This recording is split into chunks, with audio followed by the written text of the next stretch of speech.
Vamos lá para a segunda parte. Agora, o que é estratégia? É uma palavra muito comum, né? Todos sabem, mas ela é muito usada nas empresas. Ela vem do grego, que é strategos, não sei pronunciar, eu acredito que seja isso, né? E tem tudo a ver com guerra, exército, strato é exército, ago é liderança ou comando, que muitos dizem que é a arte do general, né? E tem outras também vertentes aí dessa palavra, mas o contexto é guerra.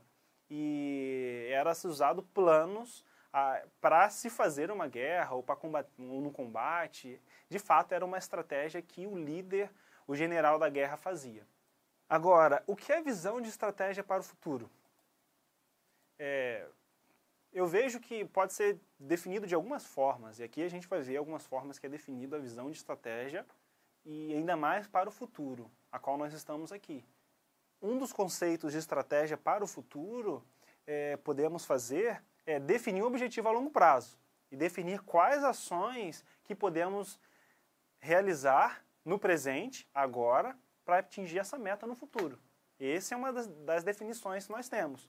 Então, um conceito que nós estamos aqui trabalhando é listar prioridades, eliminar algumas dessa lista, aquelas principalmente que não são relevantes. E a visão é conseguir saber o que você deseja dessa estratégia aplicar no futuro, entendeu? Então é basicamente isso. No caso de uma empresa, ter visão estratégica é imaginar onde que a companhia quer estar futuramente. Por exemplo, tem companhias que querem, vamos pegar ali a Omo, ela quer dominar o mercado. Essa é uma visão, essa é uma meta dessa companhia. Agora, qual é a sua meta na missão?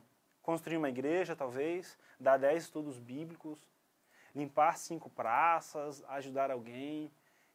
Você tem que fazer o que você tem que ter listado, você tem que saber o que você quer alcançar nessa missão. Para conseguir atingir esse objetivo, a empresa precisa investir em um planejamento estratégico. Então você não tem como chegar nesse objetivo sem ter essa estratégia planejada. Obviamente que seja um alvo atingível também. E a visão estratégica ela não implica em definir um plano de ação e fechar somente para qualquer ideia que surja. Não, ao contrário. Ela abre margem para outras ideias. Você tem como ir aplicando essas outras ideias nesse plano geral que você já tem da missão. E um dos fatores que impede o desenvolvimento de uma visão mais ampla, muitas vezes, sabe o que é? Comodismo. As empresas, normalmente, quando se fala em planejamento, elas ficam cômodas. Talvez também com repetição de rotina. Ou a empresa usa sempre as mesmas fórmulas para alcançar aquilo que não está conseguindo alcançar. Então, exclua esses itens da sua lista que você vê que não vale a pena e foque naquilo que é melhor. Ok? E vai uma dica. Quando o seu sonho não contribui para a realização do sonho da sua equipe, fica quase impossível mobilizá-los para conquistar o seu. Então, quando você tiver um sonho, você tem que fazer com que a sua equipe compre esse sonho também. Ou que todos fiquem focados nesse sonho. Esse é um dos segredos para qualquer empresa, para qualquer equipe, qualquer missão. Todo mundo focado na mesma coisa. E os planejamentos estratégicos, normalmente, as empresas pequenas não fazem, infelizmente. É mais comum nas empresas de médio porte e grande porte. E, em geral, as que adotam fazem por modismo, talvez, pecam na falta de disseminação dos resultados e planejamento. E, acima de tudo, que nós iremos ver aqui no final, ignoram o plano de ação. E outro detalhe, quando você for na missão, você tem que ter essa mente um pouquinho de estratégia, porque quem não tiver uma estratégia já na mente, um foco já na mente, um planejamento, nunca vai conseguir gerir uma missão, ou gerir um negócio, gerir até a própria vida. É muito essencial. Por isso que eu falei no começo que o planejamento ele é essencial.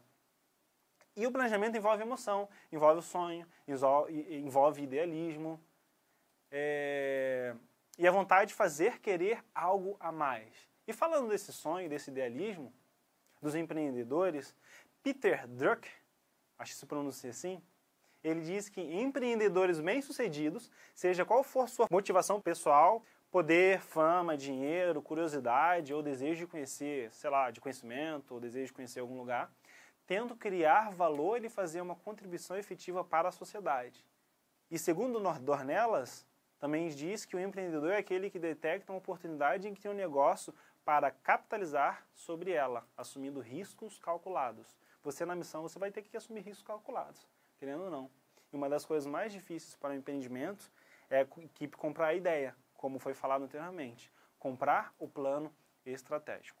Então, resumindo um pouquinho o que nós falamos, já indo para a parte final dessa nossa conversa, nós falamos de alguns princípios básicos bíblicos, ali com Neemias, com Daniel. Nós falamos também sobre a visão estratégica do futuro. E agora, uma pincelada em alguns princípios básicos do empreendedorismo, como iniciativa. Você na missão você tem que ter iniciativa também. Normalmente o líder tem tem a iniciativa do grupo, mas cada um também pode ter iniciativa. E isso é necessário, essencial para fazer um projeto, fazer uma missão. Outro fator primordial é você tem que utilizar os recursos disponíveis que você tem. Não adianta você orçar X, mas vai gastar X e X, X mais X. Você tem que usar os recursos disponíveis de forma criativa e inovadora também. Terceiro, aceitar assumir riscos e a possibilidade de fracassar também. Muitas pessoas têm medo de fracassar, mas o fracasso faz parte do processo de aprendizado. E muitas vezes é até mais relevante dependendo da situação. Mas você tem que ter aí o equilíbrio emocional para assumir riscos e fracassar também. E você deve refletir, fazer um ponto de reflexão nos seus fracassos e acertos. Requer ousadia, um outro fator. E empreendedorismo requer também a devoção, o comprometimento de tempo. Quando você for para uma missão, você está devoto àquilo dali. Você vai ter que comprometer o seu tempo para aquilo, até porque você deixou tudo para fazer essa missão, não é verdade? Assim que também funciona aí no mundo empresarial muitas vezes, principalmente aquelas pessoas que iniciam uma empresa ou estão num cargo de chefia ou de gestão. E antes da concepção de um plano de negócio, o empreendedor deve avaliar a oportunidade que tem em mãos para evitar desperdício de tempo, recursos e ideias. Imagina, você está na missão, por isso você tem que planejar.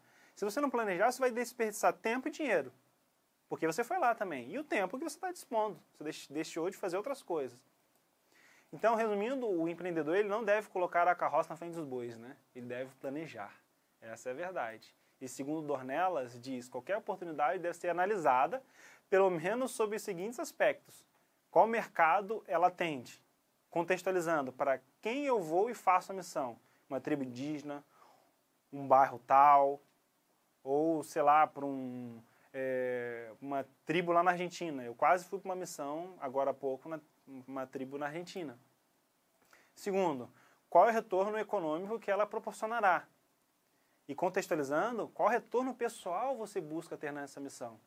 Mais fé, aprimorar minha segunda ou meu terceiro idioma, talvez, satisfação pessoal, e prazer de ajudar as pessoas, e fazer com Cristo, obviamente, né? Estar junto com Cristo mais. Terceiro, quais são as vantagens competitivas que ela trará ao negócio? Contextualizando, o meu trabalho ajudará outros a virem a fazer a missão?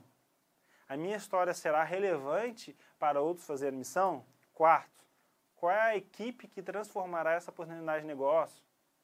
Quinto, até que ponto o empreendedor está comprometido com o negócio? Eu estou indo comprometido com a missão? Ou é somente algo que quero fazer a mais, ou somente que amigos me chamaram e eu estou indo? São pontos que nós devemos refletir. E terminando essa parte aí de alguns princípios do empreendedorismo, algo muito em moda hoje, nós devemos ser, moda e é correto, nós devemos ter a famosa accountability. Vejo que é assim que se pronuncia. O que refere-se uma pessoa, uma empresa ter accountability?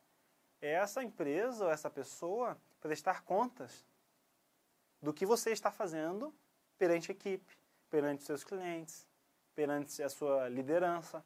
Isso que é accountability. Então, quando você estiver numa missão, você tem que agir com a máxima transparência, que é outro termo, outra palavrinha muito comum hoje, porque a transparência, ela envolve coerência com os meus atos. Então, se você indo para a missão, você tem que fazer aquilo que seja coerente com a sua vida também. E se não é coerente, você tem que mudar. Entendeu? Mas Deus dá tempo também para mudança, mas no mundo empresarial, ter o accountability e ter essa transparência é essencial, porque as duas ideias andam juntas na coerência. E agora, indo para os finais, que é um pouquinho da parte prática, como fazer uma estratégia? Aqui, para se fazer uma estratégia empresarial, envolve vários aspectos. Eu não vou entrar aqui em todos, na verdade, aí são 6, 7, 8 aspectos, dependendo, só vamos entrar em 2 aspectos. Mas eu vou citar os outros aspectos, tipo, primeiro eu tenho que saber a missão, a visão e valores. A missão é para que eu estou aqui, a visão onde que eu quero chegar e os valores são meus adjetivos que eu tenho da empresa, os valores que eu tenho da empresa. Eu tenho que analisar a macroeconomia, o ambiente competitivo, que envolve dimensão horizontal e vertical, o pessoal de administração, o contábil já estudaram, tem que fazer um mapa estratégico, objetivos estratégicos também. Isso tudo faz parte do cronograma, podemos dizer, da relação de afazeres para se fazer uma estratégia para a empresa. Mas nós vamos abordar aqui 2 temas, que eu acredito que todos já ouviram falar, que é a matriz SWOT. Ao meu ver, quando você chega numa missão ou quando você está planejando uma missão ou planejando uma empresa, uma das primeiras coisas a fazer é uma matriz SWOT. O que é essa matriz SWOT? Ela é bem simples. A matriz SWOT, ela visa atender 4 pontos principais, que é a sua força, a força da empresa, ou a força da equipe, podemos dizer, contextualizando aí com a missão, as fraquezas da equipe, a oportunidade da equipe, as ameaças que essa equipe pode ter. Exemplos de ponto forte, pensando agora na sua equipe, os pontos fortes da sua equipe. Pode ser a experiência que as pessoas têm na equipe, são pessoas aí que talvez foram em inúmeras missões, podemos dizer. A lealdade que a sua equipe tem com a causa, é uma equipe muito comprometida. Esse é um ponto forte para fazer qualquer tipo de missão, de qualquer tipo de atividade, de desafio. O bairro vê confiança na sua equipe, porque eles já conhecem. Talvez a sua instituição, ou IAP, ou, sei lá, associação, está ajudando financeiramente. Isso é um ponto forte para a equipe. E a localização privilegiada que a sua equipe está. Talvez esteja ali perto da prefeitura, ou no meio da cidade. Esse é um dos pontos fortes. Fraquezas. Talvez por ser muito experiente essa equipe, ela é uma equipe muito idosa, não consegue fazer inúmeras atividades. Estou dando exemplos aqui. E um impasse também pode acontecer, a sua equipe está composta de pessoas de várias nacionalidades. Vamos supor, tem 3 línguas. E há uma dificuldade na comunicação. O espaço físico da base, da equipe, da casa, pode ser pequeno. Esse é um ponto negativo, talvez para fazer aí uma outra atividade. E um outro ponto, terceiro ponto da SWOT é oportunidade. Quais oportunidades a sua equipe tem? Talvez uma oportunidade bacana que vocês analisando no planejamento é criação de um centro de convivência, criação de um centro de estudos linguísticos, inglês, espanhol, usar essas pessoas, essas nacionalidades ali, facilidade em entrar nas casas, ameaças agora, o 4º ponto. Talvez o prefeito não libere o projeto de ter a sua equipe ali. Essa é uma ameaça que vocês podem ter. Outra ameaça, a missão pode ser cancelada por conta do coronavírus. Talvez você não consiga chegar à missão. Então, são os 4 pontos que nós aqui demos como exemplo. Você pode personificar e fazer conforme a sua equipe. Ok? E por último, montando um plano de ação. Como que se monta um plano de ação? Ele é bem simples. Tem ali algumas perguntinhas. O que, como, porquê. Vamos partir aqui pelo o quê. O que é o quê? Identificar os objetivos que eu quero fazer. Como? Eu tenho que detalhar essas ações sempre iniciando com um verbo. Tipo, comprar tal coisa, fazer tal coisa. E essas ações têm que ter um sentido orientado. Por quê? Detalhar as razões pelas quais devemos realizar determinadas ações e as razões pelas quais devemos buscar alcançar determinados objetivos. Quem? Que é a quarta perguntinha, né? Quem vai gerir ou quem vai fazer aquela ação, né? Quando? Coloque uma data de início e fim quando você fizer seu planejamento. E não tem como faltar isso, que é o último, é o quanto custa, né? Tudo isso você tem que mensurar quanto que custará essa sua ação, essa sua atividade. Indo para a prática de como fazer um plano estratégico, primeiro nós fizemos o SWOT. Segundo, você deve fazer o plano de ação, como eu acabei de ler essas perguntas. Vamos aqui na prática, então. Se vocês observarem nessa tabela que foi colocada, eu criei aqui 3 ações. As ações são bem simples, para vocês terem uma ideia. A primeira ação, o quê? Primeira perguntinha, né? Obtenção da ajuda financeira. Você precisa de uma ajuda financeira para ir para a missão, correto? Onde eu vou conseguir essa ajuda financeira? Numa igreja. Terceiro, como? Fazendo encontros sociais. Eu conheço pessoas que fizeram ali festinha numa igreja e arrecadou dinheiro vendendo coisas. Os desbravadores fazem muito isso. Outros clubes fazem dessa forma também. Quando? Aí eu tenho que colocar uma data. Preciso fazer no primeiro semestre de 2020. Por quê? Conseguir dinheiro para a missão. Esse que é o meu objetivo. E quem? Equipe toda. Segunda ação ali que podemos fazer, estudo de caso antes da missão. Isso pode ser uma ação, posso estudar o caso, o meu objetivo dessa missão. Aonde? Coloquei aqui caso do pastor Dieter, né? Como? Levantando os dados sobre a missão. O que é esse levantar dados sobre a missão?